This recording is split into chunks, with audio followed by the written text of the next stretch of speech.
Merci, Monsieur le Président. Si Monsieur le ministre veut bien rejoindre sa place.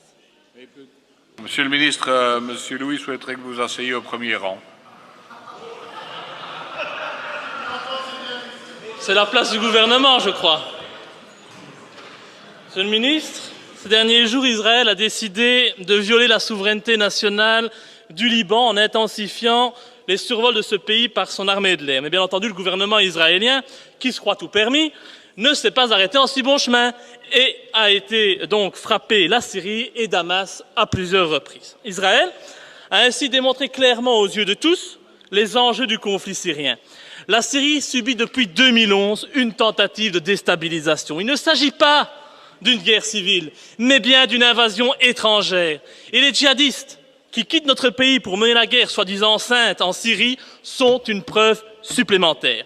Et le but, c'est de détruire la Syrie telle que nous la connaissons aujourd'hui, pour diviser le pays, affaiblir l'Iran et permettre au projet du Grand Israël de voir le jour. Dois-je vous rappeler que ce projet prévoit d'étendre Israël du Nil jusqu'à l'Euphrate, recouvrant ainsi la Palestine historique, le Liban, la Syrie, comme par hasard, la Jordanie, une partie de l'Irak et une partie de l'Égypte.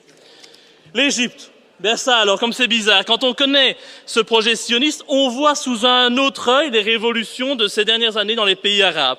La montée au pouvoir en Tunisie, en Libye, en Égypte, d'islamistes radicaux, qui ne sont que les petites mains du Qatar et de l'Arabie Saoudite, jouent le jeu de ce grand Israël. Et le renversement du pouvoir laïque Bachar el-Assad pour le remplacer par un gouvernement américano-israélo-islamiste est une étape de plus dans la réalisation de ce projet. Et comme le disait Bernard-Henri Lévy, les printemps arabes, c'est bon pour Israël. Dès lors, face à ce qu'on doit appeler une violation grave de la souveraineté d'un État indépendant par un État voyou, comptez-vous, au nom de la Belgique, condamner les frappes militaires israéliennes en Syrie et exiger des sanctions à l'encontre du régime israélien. Et enfin, Carla Del Ponte a reconnu qu'il était prouvé que les rebelles syriens, que la Belgique et la communauté internationale soutiennent jusqu'à présent, ont fait usage d'armes chimiques, dont du gaz sarin. Et dans ces conditions, en tant que défenseur des droits de l'homme, allez-vous enfin revoir la position de la Belgique et soutenir le président Bachar el-Assad, qui est victime du complot que nous connaissons aujourd'hui? Je vous remercie.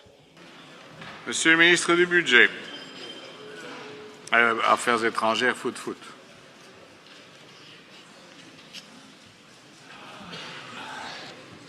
Monsieur le Président, chers collègues, je voudrais d'abord excuser l'absence du Premier ministre à qui la question était posée, ainsi que l'absence du ministre des Affaires étrangères qui avait bien voulu répondre à la question, mais qui m'a demandé de le faire. Monsieur Louis, s'agissant des frappes israéliennes auxquelles vous faites référence, je voudrais d'abord préciser que les autorités israéliennes n'ont pas officiellement reconnu avoir mené de telles opérations, même si tout semble indiquer que cela a bien été le cas. Ces développements montrent une nouvelle fois combien la paix dans la région repose sur un équilibre stratégique précaire. Israël et l'Iran sont actuellement engagés dans une course à l'armement et à la technologie extrêmement dangereuse, avec comme objectif pour Israël le maintien de sa capacité à sanctuariser son territoire comme contre toute menace d'armes à destruction massive ou de missiles, alors que l'Iran veut au contraire mettre fin à l'invulnérabilité israélienne. Cette lutte se traduit dans la guerre civile syrienne, d'un côté par le soutien militaire de l'Iran au régime de Bachar el-Assad et au Hezbollah, tandis que les Israéliens surveillent de près les stocks d'armes chimiques en Syrie et ont clairement mis en avant des lignes rouges concernant l'acquisition par le Hezbollah de certains types d'armements susceptibles de modifier l'équilibre régional. Cette situation menaçante n'est pas susceptible de changer tant que les causes profondes des conflits régionaux n'auront pas été résolues de manière durable. Sur le plan militaire, la région a besoin d'un cadre stratégique stable dans lequel la sécurité de chaque pays et de chaque peuple puisse être garantie de manière prévisible, sur le modèle de ce qui s'est fait en Europe au moment de la guerre froide. La communauté internationale travaille à cet objectif depuis des décennies.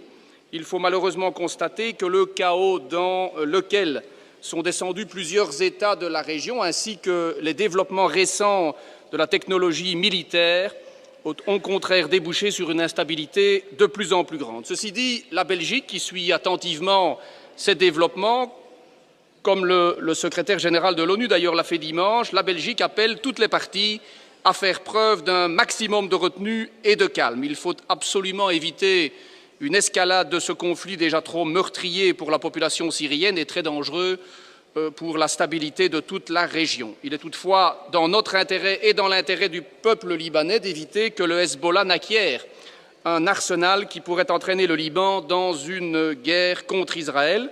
Outre les risques pour la population israélienne, on peut évidemment être certain qu'une telle guerre entraînerait des conséquences humanitaires catastrophiques pour le Liban et provoquerait des conséquences régionales incalculables.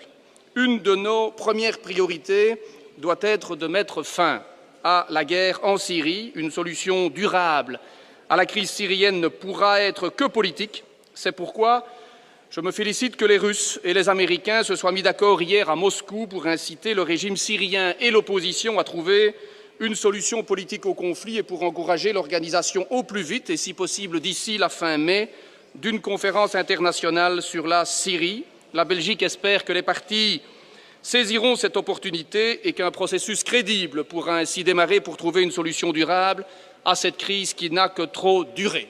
S'agissant des armes chimiques, j'ai pris note des déclarations en sens divers d'ailleurs concernant une possible utilisation par les uns ou par les autres. Même le président Obama estime que les preuves ne sont pas très concluantes. À ce stade, une seule chose est certaine, il existe bien sur le sol syrien des stocks d'armes chimiques et ceux-ci se trouvent probablement encore sous le contrôle du régime. On ne peut évidemment pas exclure que les rebelles se soient emparés de quelques armes ou composantes leur permettant d'en construire, mais on n'a jusqu'ici aucune preuve de cela. La seule façon pour la communauté internationale de s'en assurer serait qu'une commission internationale d'experts puisse se rendre sur place. Malheureusement, le régime Assad le refuse. Merci, Monsieur le ministre. Monsieur Louis.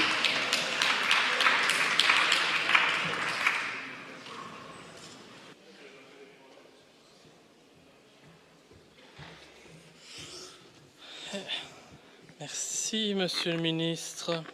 Je tiens quand même à rappeler qu'Israël a déjà acquis son armement depuis bien longtemps, dont la bombe atomique, et que jusqu'à présent, l'Iran est le seul gage de paix dans cette région du monde. Et donc je n'accepte pas l'argument selon lequel Israël pourrait, afin de garantir sa sécurité, mener des frappes préventives sur le territoire d'États indépendants. C'est une dérive et une violation totale du droit international. Et c'est également un très mauvais signal que l'on donne à la population. Imaginez ce qui se passerait si, un jour, jaloux de mon voisin, je décidais d'entrer chez lui et de le tuer sous prétexte que j'estime, sans la moindre preuve et sans éléments probants, que mon voisin constitue une menace pour moi. J'irai directement devant la cour d'assises et en prison. Et si vous vous appelez Israël et que vous commettez le même crime, mais à plus grande échelle, je ne vous rappelle pas le nombre de morts syriens suite à ces frappes israéliennes, eh bien vous vous en sortez avec les félicitations des États-Unis, de la communauté internationale et le silence coupable de la Belgique. C'est illogique et criminel. Et après cela, on osera encore venir dire que le projet sioniste n'est qu'une élucubration de complotistes décérébrés. Ben voyons.